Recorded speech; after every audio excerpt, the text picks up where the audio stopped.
Mrs মুভিটা কারা কারা দেখলে? আমি তো সাজেস্ট করবো সবাইকে দেখা উচিত, বিশেষত ছেলেদের। অবশ্য ছেলেদের তো আর ছোটোবেলা থেকে এটা শেখানো হয় না যে তারা পরের ঘরে যাবে, গিয়ে এইটা করবে না বা ওইটা করবে না, কিন্তু মেয়েদের ক্ষেত্রে সেটা ছোটোবেলা থেকেই শেখানো হয় যে তুমি বাবা পরের ঘরে যাবে, এইটা করবে না, অ্যাডজাস্ট করবে। তারপরেও সেই ঘরে গিয়েও কখনো এটা শুনতে হয়। এই ধরুন রোগা মেয়েদের ক্ষেত্রে, আপনার মেয়ে বড্ড রোগা। আবার কখনো মোটা মেয়েদের ক্ষেত্রে, আপনার মেয়ে বড্ড মোটা। আবার কখনো এটাও শুনতে হয়, আপনার মেয়ে মাত্র গ্র্যাজুয়েশন পাস করেছে, না না বাবা, আমার ছেলের জন্য একটু শিক্ষিত বৌমা চাই।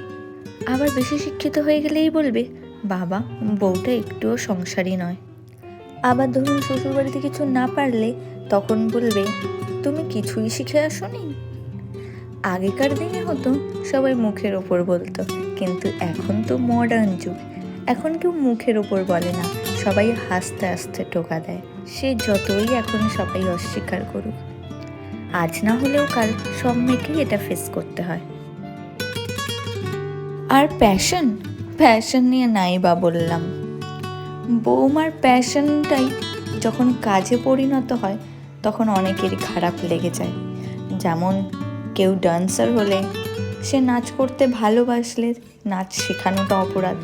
কেউ মেকআপ আর্টিস্ট হলে মেকআপ করাটা বা মেকআপ শেখানোটা হলে বলে, এ মা তুমি বিউটি পার্লারে কাজ করো।